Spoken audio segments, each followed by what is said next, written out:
Dragon's Heart Tower, Level 23, Residence 30, Thasia and Emma's room. Thalmin. Not since childhood had I gazed out at the night sky to consider what could actually lay beyond the tapestry. For such a notion had already been addressed.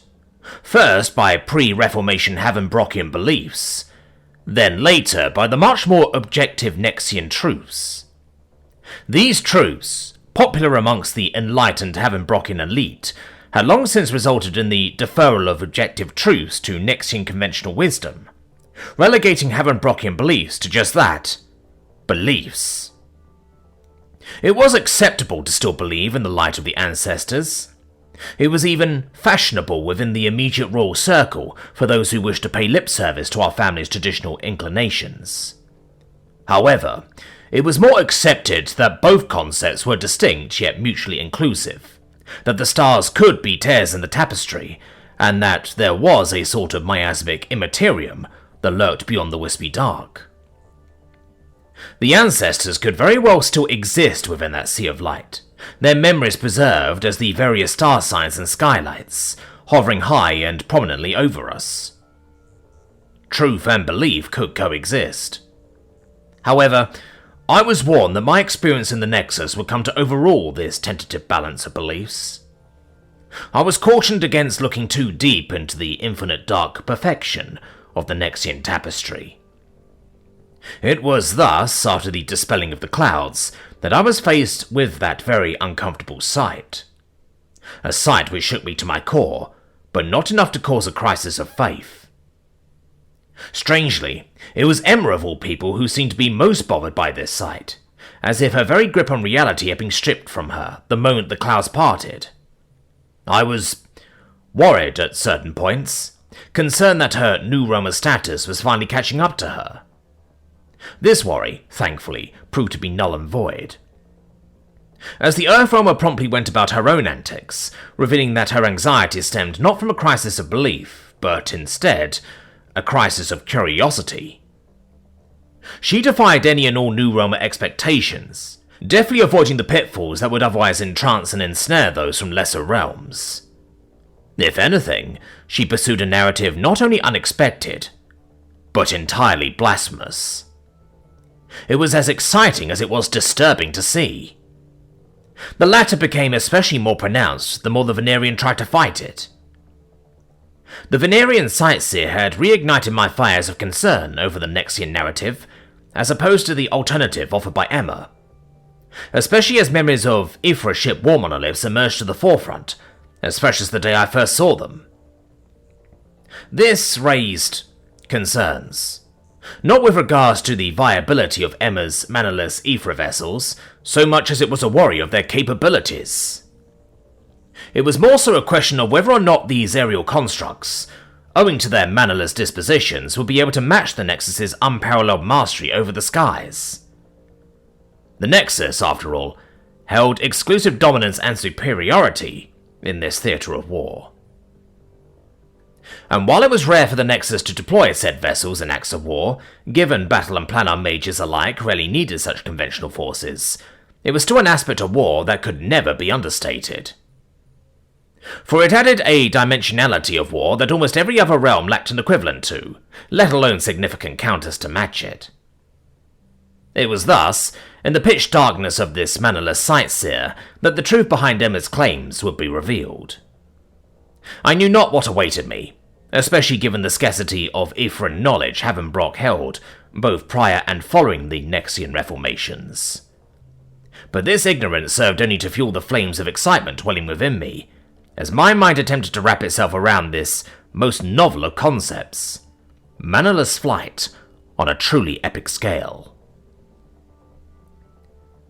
Dragon's Heart Tower, Level 23, Residence 30, Thasia and Emma's room. Thasia. You must really stop bookending your statements with such bizarre and flighty proclamations, Earthrealmer. The Venerian began with a dismissive slight, just as our surroundings started to shift. The darkness of the top quickly turned into a blinding light, courtesy of the spinning obelisks, entrapping us within a world of featureless white. following which a new world was summoned piecemeal. As patch by patch, through mannerless means as impressive as it was enigmatic, was this impossible world conjured up once more.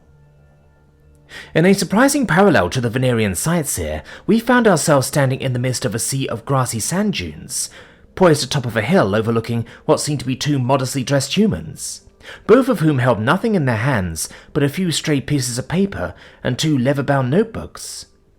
Their features, once more obscured from the supposed limitations of this mannerless sightseer. "That's because it's true, Eleanor," Emma began, gesturing towards what was ostensibly an unimpressive sight amidst an equally unimpressive setting. "We both seem to possess the same knowledge of worldly principles, of rules and axioms which govern the way things work," she continued, as our point of reference soon moved closer towards the two humans, allowing us a glimpse inside of their furious note-taking. "We both understand the limitations of reality, and we both yearn to be free from it." Foreign symbols were strewn about the raw pages, alongside sketches of large birds of prey, with a striking emphasis on the morphology and physiology of their wings. "But where we differ isn't in our intent to overcome these restrictive constraints, but the manner in which we went about defying it," Emma continued, as the scene shifted once more, revealing what appeared to be the inside of some workshop, dominated not by the tools of an efferent artificer, but by those of a smithy's repair shop. Whereas the Nexus prides itself in overcoming these limiting principles by sidestepping and outright circumventing it, utilizing means as innate and second nature to those with the power to wield it, we instead had no such luxuries, she continued, the scene in front of us accelerating through time, gradually revealing the construction of a strange and primitive-looking construct, a two-layered wing pieced together out of pieces of metal and fabric. But through careful experimentation, the scene once more shifted to the sand dunes, as the archaic construct took to the air, on a powerful gust of wind, held in place by the two humans using bundles of twine like an oversized kite. And much suffering. The glider soon plummeted to the ground as quickly as it took flight, the scene repeating itself through multiple trials and successive design iterations. We eventually gathered enough observations of the natural world to commit to our path of defiance. We were thrown once again into the workshop, Thalman in particular noting the appearance of a familiar vehicle from Emma's present nestled in various nooks around the shop, the bicycle. However, that momentary distraction was eventually overtaken by the appearance of an entirely novel artifice. What appeared to be a peculiarly designed metal box, with pipes, tubes, and chambers mysteriously shaped and forged into it. The peculiarities of such a complex artifice was beyond me. What wasn't entirely novel, however, were the two propellers currently being affixed to the wings of this construct. Propellers which bore a striking similarity to those seen affixed to the waterborne craft of Emma's previous presentation. Throughout this, Eleanor remained silent, his maw opening as if to protest, before something seemingly clicked in his mind. Dragon's Heart Tower, Level 23, Residence 30. Thasia and Emma's room. Eleanor. You're playing me for a fool, Earthrealmer. You cannot be serious. You cannot simply apply the same concept seen on your drones to a craft as large as this. It cannot defy Leopold. It cannot. It was my fault for causing you confusion on our capacity for flight, Eleanor, the Earthrealmer began apologetically, the sightseer's focus quickly narrowing in upon the peculiar metal box at the heart of the abominable craft.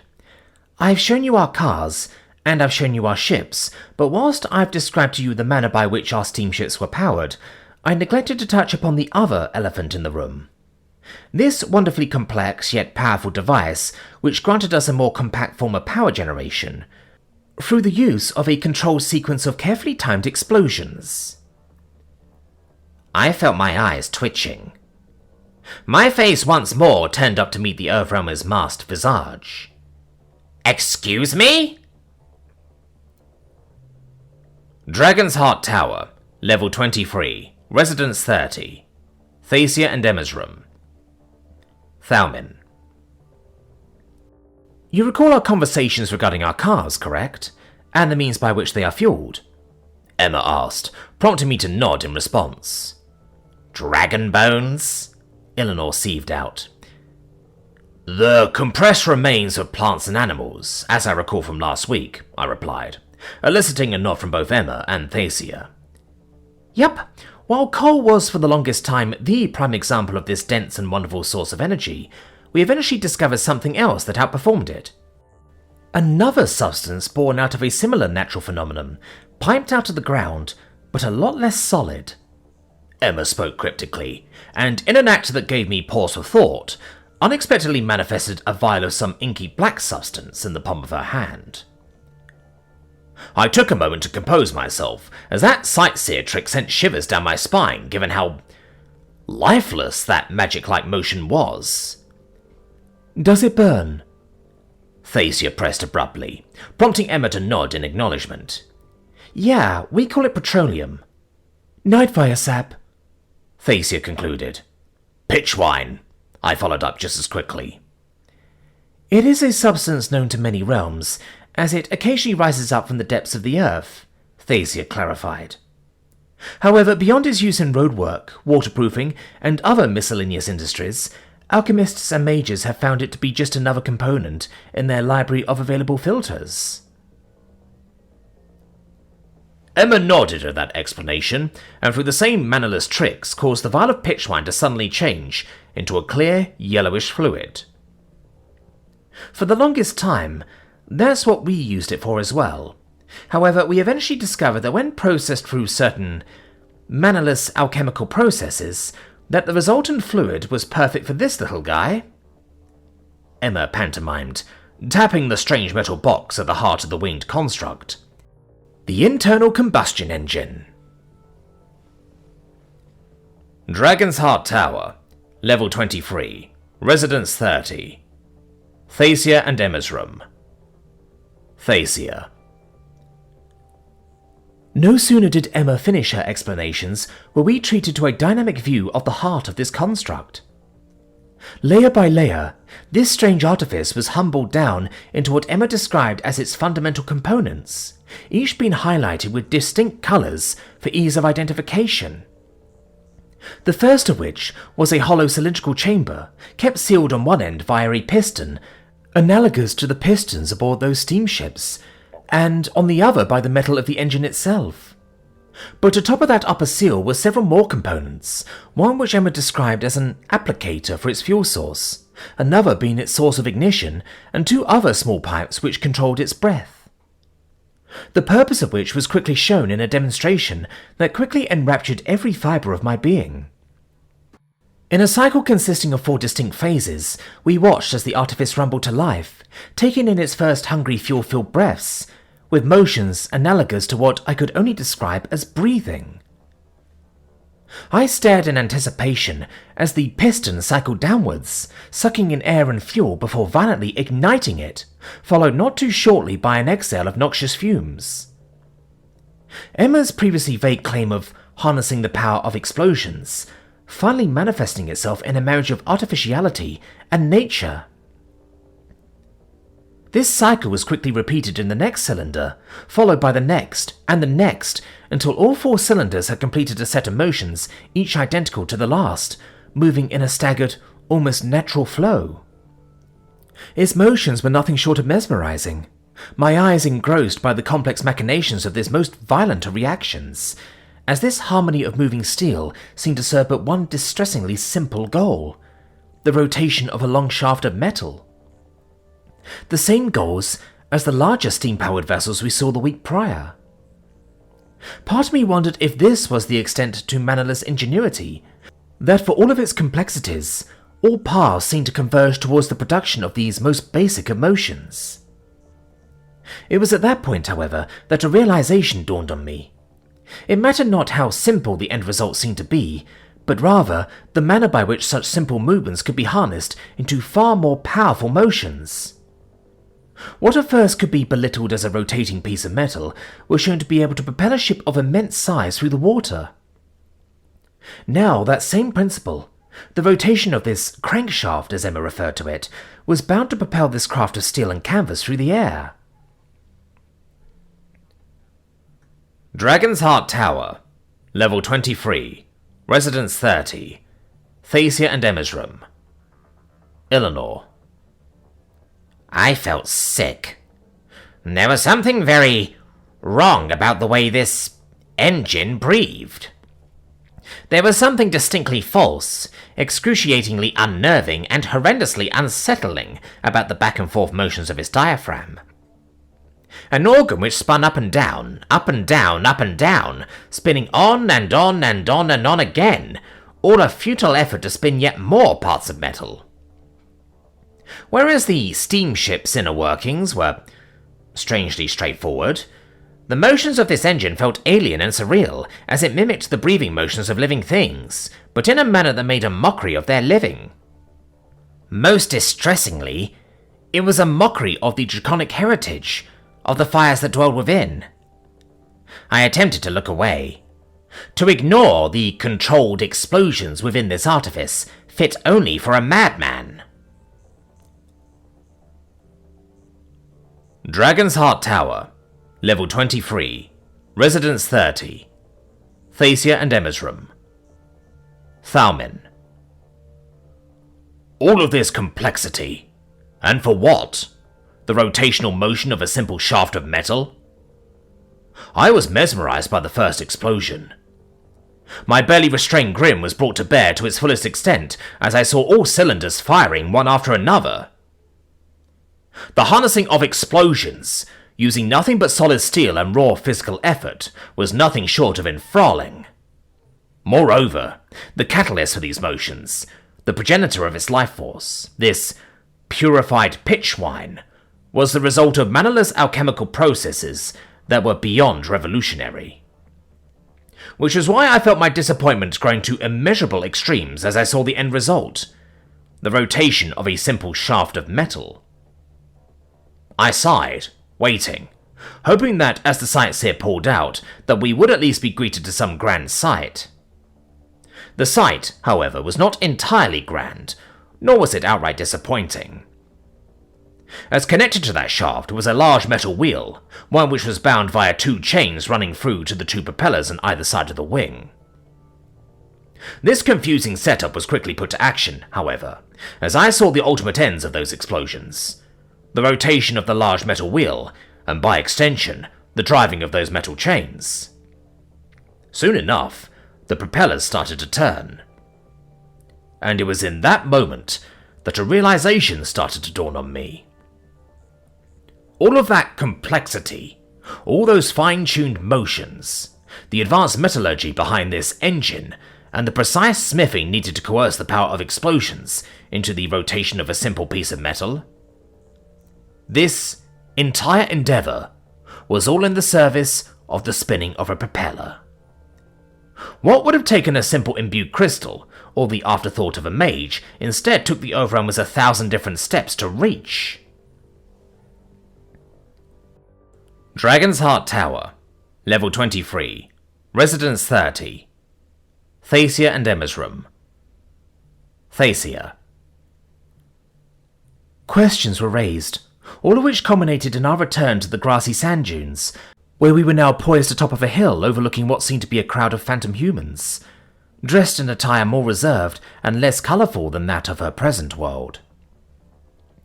The dual-level winged construct of metal, wood and canvas was now set atop of a railing leading to nowhere.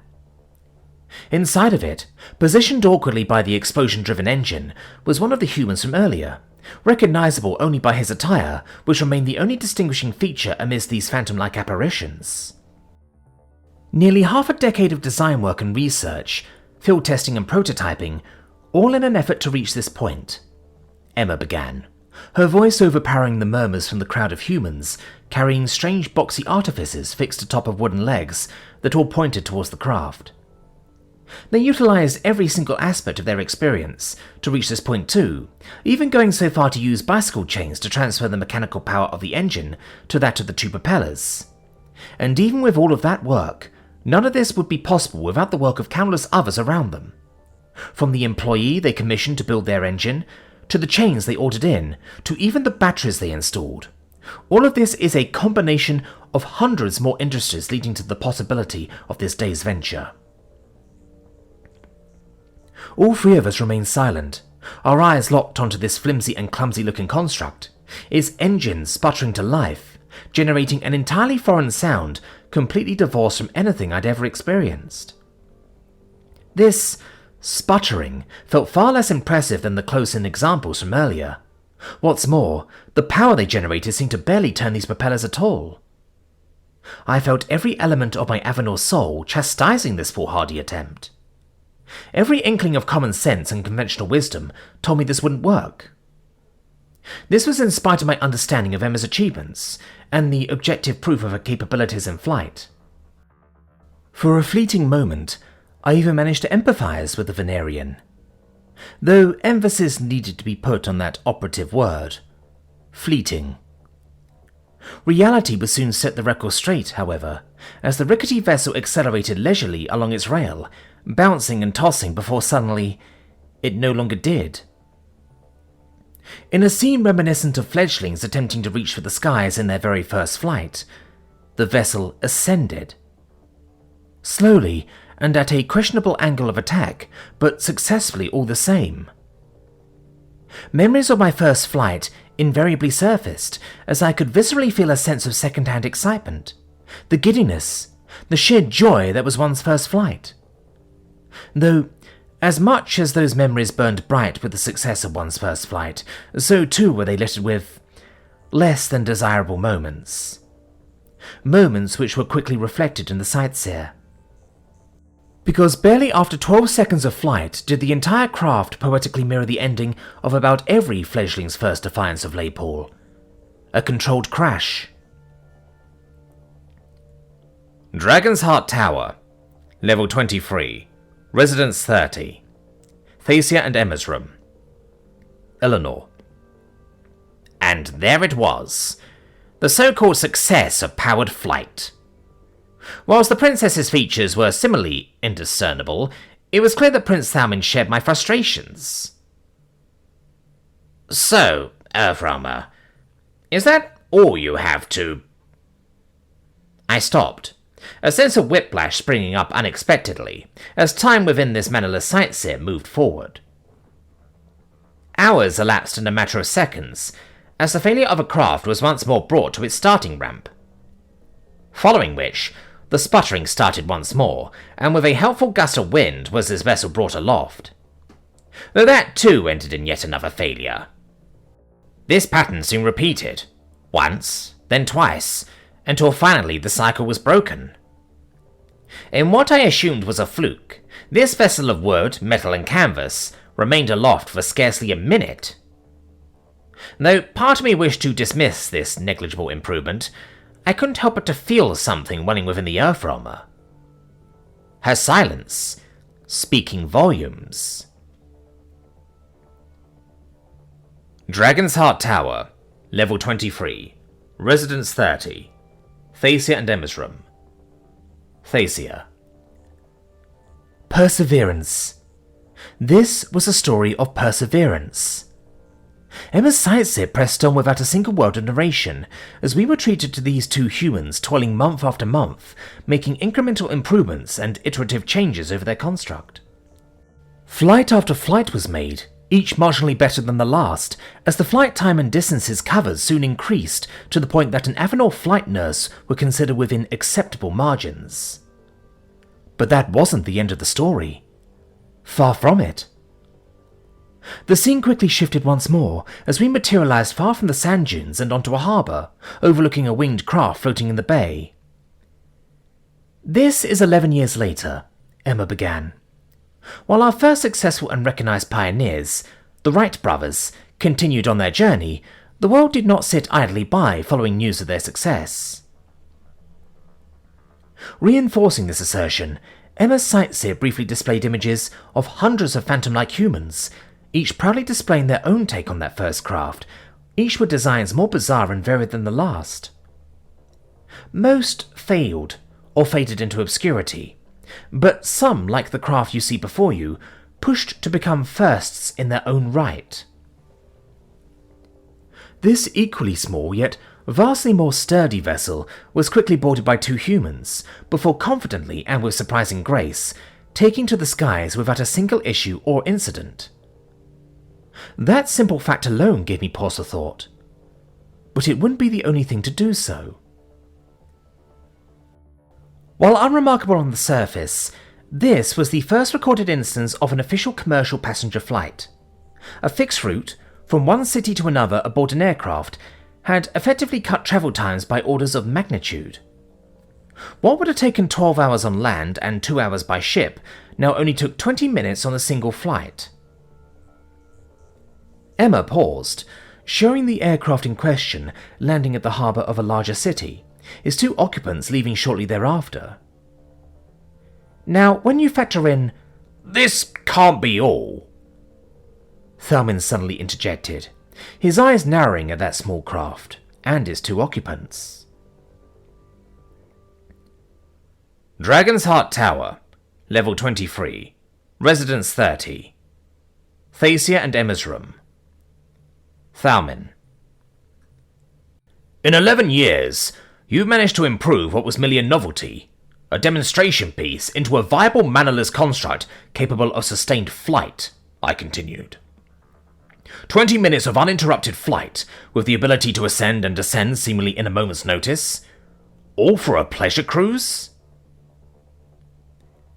I mean, this is the first commercial flight, leading to what would become a massive industry that connects the world through millions of concurrent flights.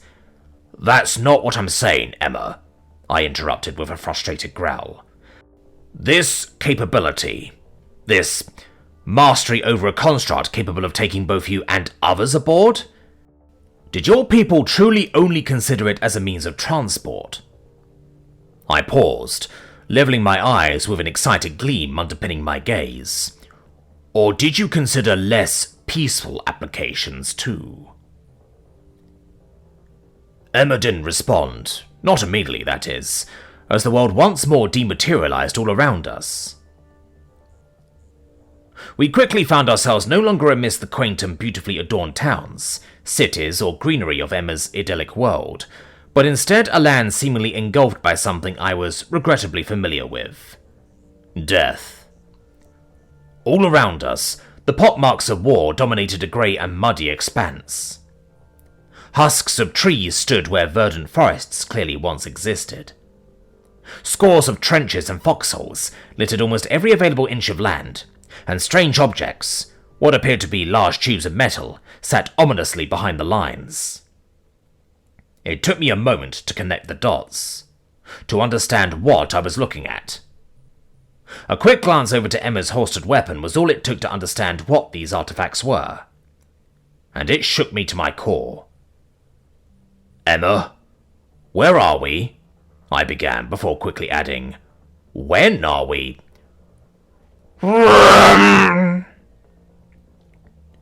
A now familiar sound suddenly erupted overhead, as I looked up to see a small object loitering amidst the clouds, one that grew larger and larger with each passing moment before I came to understand what it was.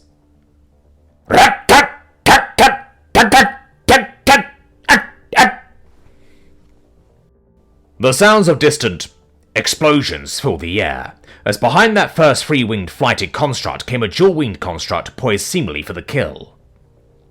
And in a display of what I could only closely describe was Drake fighting, I watched in awe as these mannerless ether ships engaged in some kind of invisible battle, dodging, weaving, ducking, and rolling against a flurry of invisible strikes. I'm afraid that, unlike magic, there's no visible balls of fire or bolts of lightning here, Emma began, in a more severe tone than usual. Instead, you'll just have to imagine hundreds upon hundreds of small metal projectiles being slung at you at speeds faster than sound itself. Each duck, each weave, an attempt to avoid your enemy landing a shot at you. Until, of course, one of you does. The Earthrealmer paused, as this invisible jewel reached its tipping point with the construct in front, suddenly bursting into flames. And to answer your earlier question, Thalmin, we're just 4 years into the future following that first commercial flight, near the tail end of our first global conflict. I felt my heart sink. Moreover, I could feel my muscles tense at that acknowledgement. 15 years. 15 years following an impressive but admittedly limiting proof of concept. 15 years. From fledgling to Sky Wardens? Thacia uttered out, her eyes deep with wariness. 15 years from that first flight to fully actualized military aviation. Yeah. Emma responded with a nod. Though I wouldn't fixate on that, Princess. She spoke with a reassuring breath, as we were once more thrown into an entirely new location. This time, we seemed to be aboard some sort of an ocean-faring vessel, one of Emma's steamships. We're in the middle of one of our largest oceans, with nothing but water for thousands of miles in either direction, she began. For the longest time, this was our sole means of travel across them. However, like with many things, that all changed with a little bit of technical ingenuity, some smart design work, and a whole lot of gusto. I could feel Emma grinning as we heard the telltale signs of an engine deep within the clouds. High above us, we saw what appeared to be a speck barely moving across the skies. However, with a quick help of the sightseer, we were greeted by a larger, far more ambitiously sized craft soaring above the endless expanse of ocean. 1919, just 1 year after the conclusion of the war I just showed you, marked the first non-stop transatlantic flight. Emma beamed out. Over 3,000 miles of ocean, traversed in a single hop. None of us spoke following that proclamation, as we merely watched this craft slowly, but surely, reaching the shores of a rocky coast. Dragon's Heart Tower, Level 23, Residence 30, Thacia and Emma's room. Thacia. A non-stop flight between continents. An endless journey across a vast ocean. A fool's errand, save for those with the strongest of constitutions. And there were no ships to aid this craft in the event of... Nope. Being the first necessitates a lot of risk-taking. So in this case, with nothing but a full tank of gas and 2 powerful engines, did John Alcock and Arthur Brown make this trip above a merciless sea which would have swallowed them whole? I nodded in silence, electing to instead watch as Emma's sightseer stays seemingly in place, showing us what appeared to be yet another plane making the flight between continents. This time, however, the vessel in question was fundamentally different. Because instead of 2 wings, this craft had merely 1. And a single propeller as well. 8 years later, the first solo transatlantic flight on a single-engine monoplane aircraft. Emma spoke boisterously, prompting the pace of things to move indefinitely faster following the lack of any interjections. 3 years later, she began, the scene in front of us shifting to a flat strip of cement and what appeared to be a larger monoplane craft, one that completely overshadowed the size of all that came before it. The first herald of mass air travel and commercial aviation, the creation of the DC-3. But before we could even marvel at this increase not only in size, but a clear refinement in design philosophy, we were quickly thrust forward. Aircraft of various designs started cycling across our eyes in rapid succession.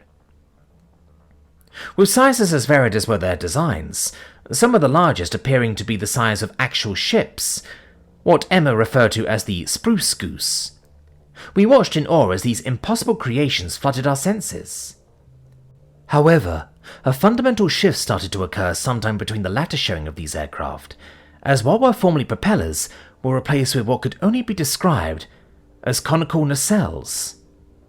A fact which caused the Venerian to widen his eyes as he halted the Earth-roamer before she could continue further. Stopping us right as we saw the largest aircraft of this new paradigm so far. Yes, Eleanor? Do you have any questions about the de Havilland Comet? I care not for what this de Havilland has concocted, but instead I need to know what those are.